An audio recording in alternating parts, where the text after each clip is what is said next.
Every prophecy is self-fulfilling.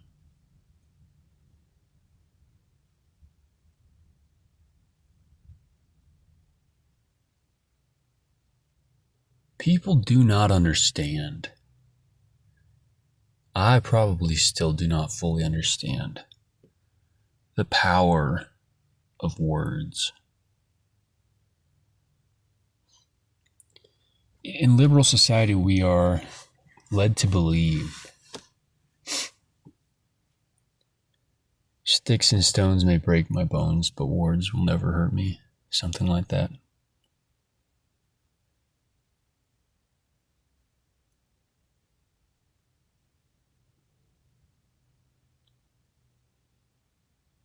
Words have all the power.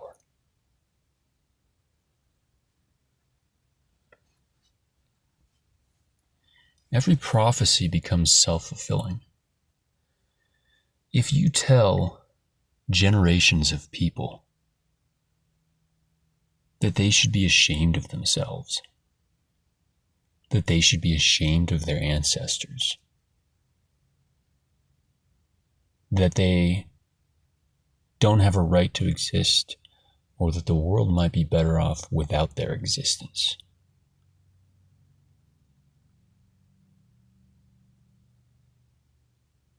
or that they should apologize just for being there,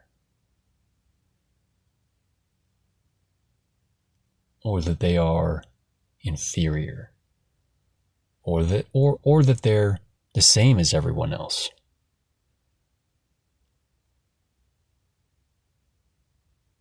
All of those claims over a long enough period of time become self-fulfilling. If you tell your child that he should hate himself, or maybe you tell him in more subtle ways, he should be self-deprecating, he should be humble, he should apologize for things that his ancestors allegedly did. You will create, when that child grows up, you will create a man who is so insecure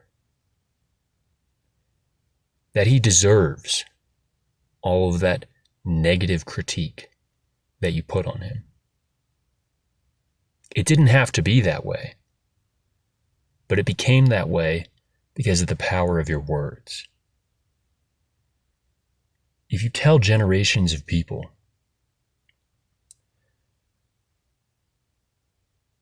that they should feel shame for who they are or for their very existence,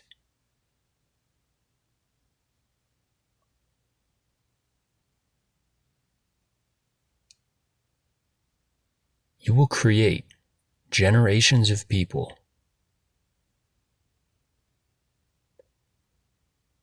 who are not worthy of respect.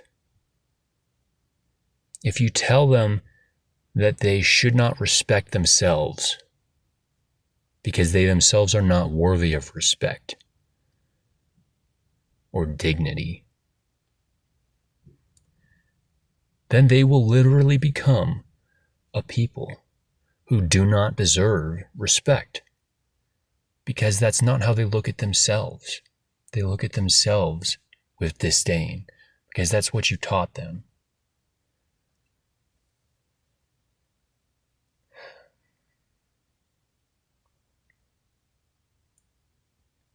Every prophecy is so self-fulfilling. Even the ones that aren't meant as prophecies.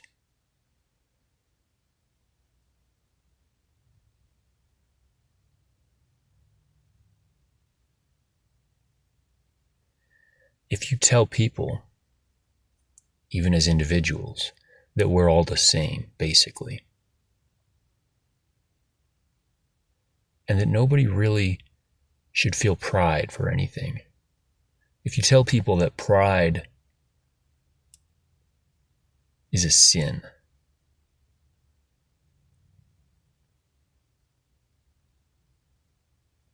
I think that's maybe one of the most, more than anything, I think I despise that idea, that pride is a sin.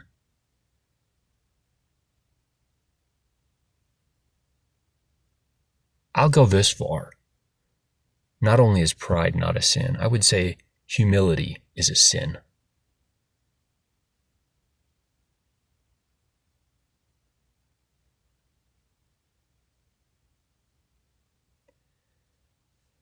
The confusion arises because most people are pathetic and have no basis for pride. For a person who has nothing to be prideful of to then fake a form of pride, and we call it ego,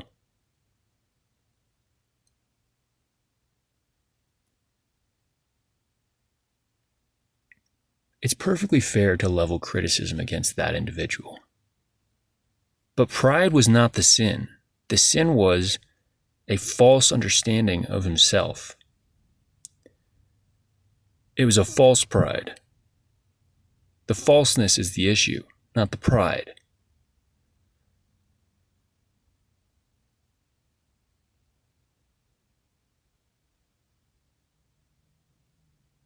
A good leader should have pride. A strong person, any person with dignity. We should all have pride, actually. Not false pride.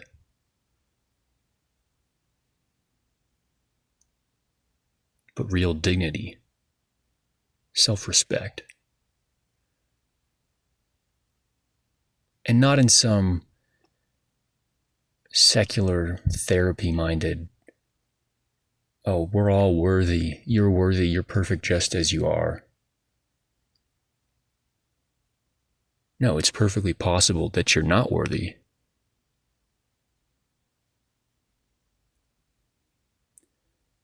But if you look inward and you see with wisdom that you are, and you see what you are, and you throw off the shame, and you throw off the insecurity, and you become what you were meant to be, you will be proud.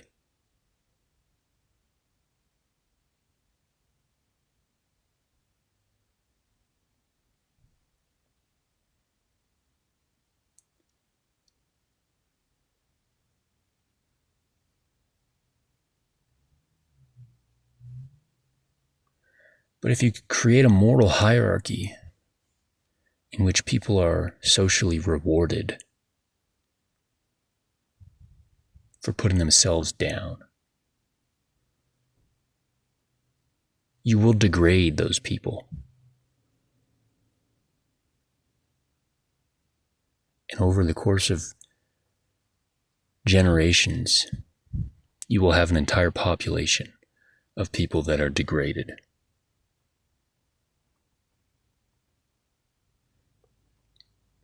Stop looking down. Stop putting yourself down in front of other people so you can appear humble.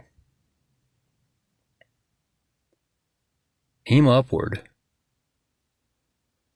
Set a standard for yourself that is prideful.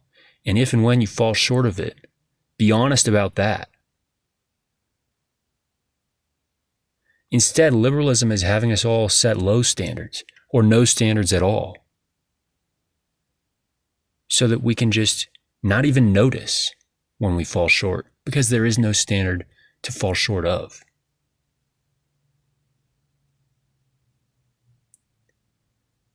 Again, we're all just middling, mediocre, dead zombies. No one stands out from anyone else. But no one has to feel the pain of falling short of their potential, because they will never even know what their potential was.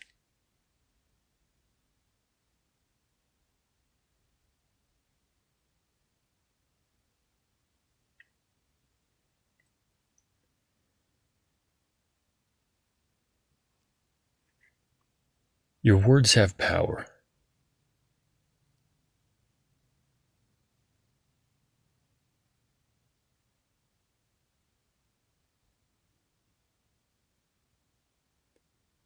You must have dignity.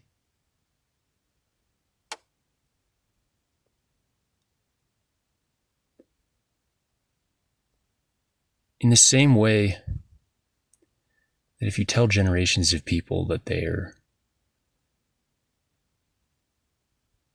worthless or that they should feel shame, you will create generations of people that deserve that shame.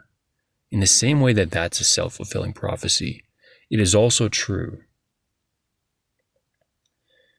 that you could create generations of great men by telling them the opposite.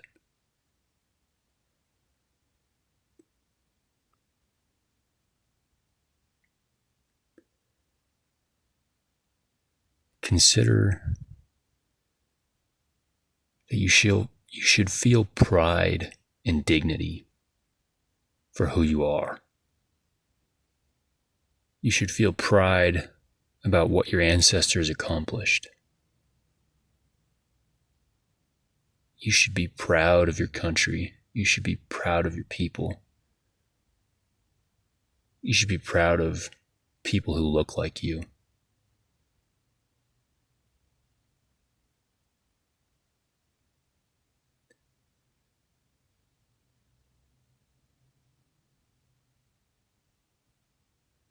You should aspire to supremacy.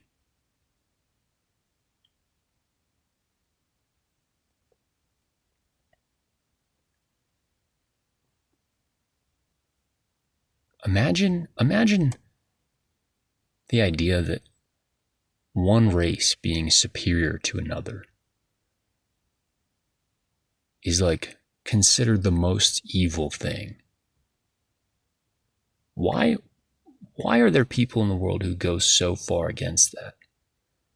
Why does it bother them so much?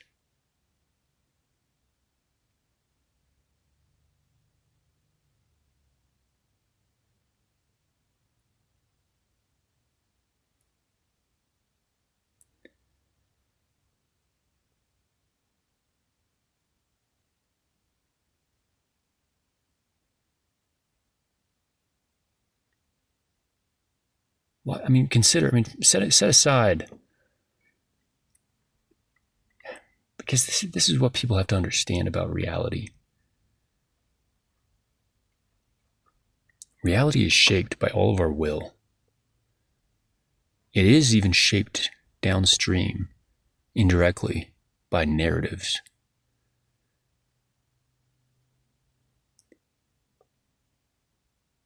The worst crime, socially, that you could commit in America today would be to say, I'm a white supremacist.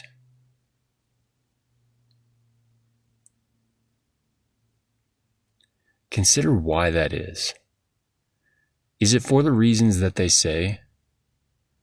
Or is it perhaps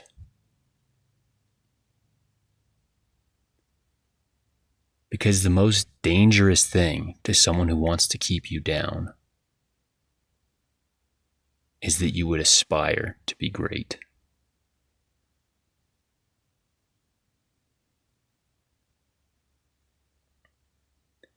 It is demanded by liberal society, preferably, that you think of white people as being inferior or oppressive or evil. But at the very minimum, that you think of white people as being exactly the same as everyone else. There cannot possibly be any measurement by which white people might have any advantage over anyone else naturally. It is the greatest crime of American civilization right now that you should possibly think that. Why? Who is incentivized to create a world where people feel that way?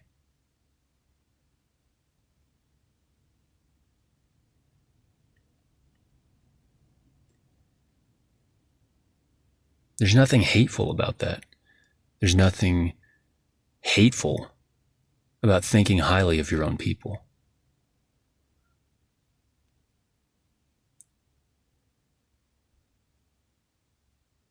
But the idea of your people aspiring to be great, or of feeling pride or dignity in where you come from.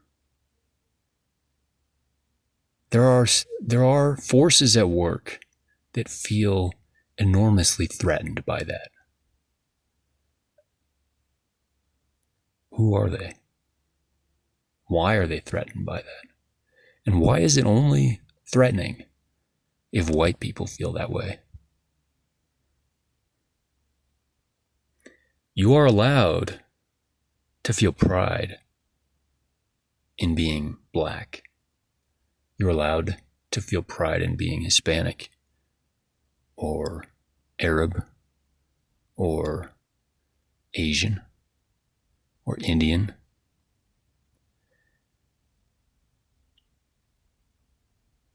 Generally speaking, in practice, you're even allowed to think of your own race as being superior if you're any of those people, as long as you're not white.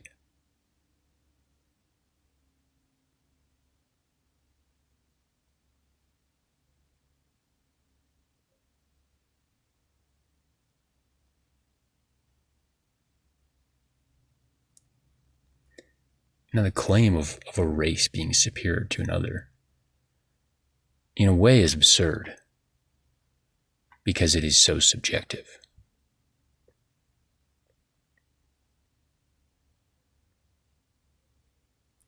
What I'm asking you to consider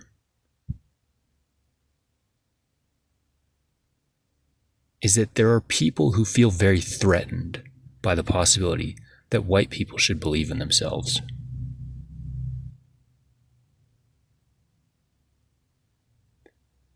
Why?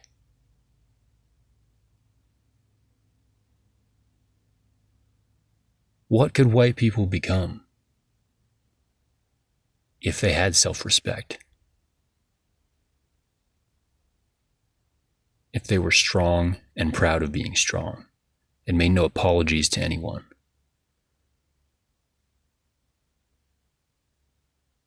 There's no hatefulness in that. There's not even any negativity in that. The negativity is in trying to stop that.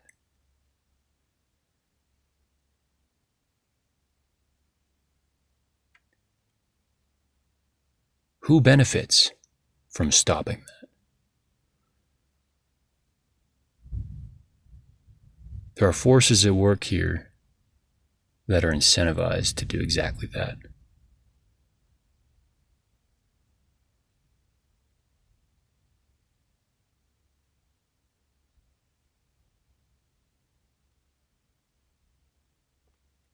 But it should be a signal when someone becomes defensive or goes on offense or attacks you for being proud of your heritage, or even just for having self-respect as an individual.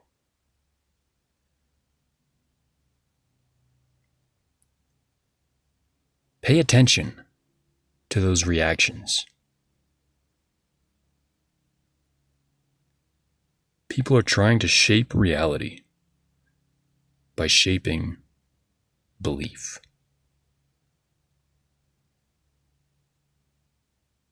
And we can do the same.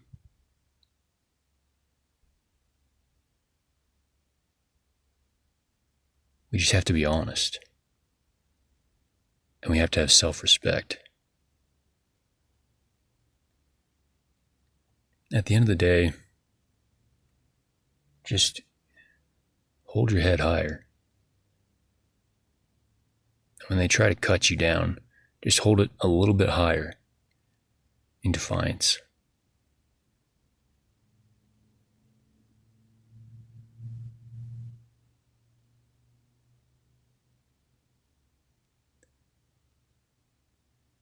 Because you are worthy of that pride.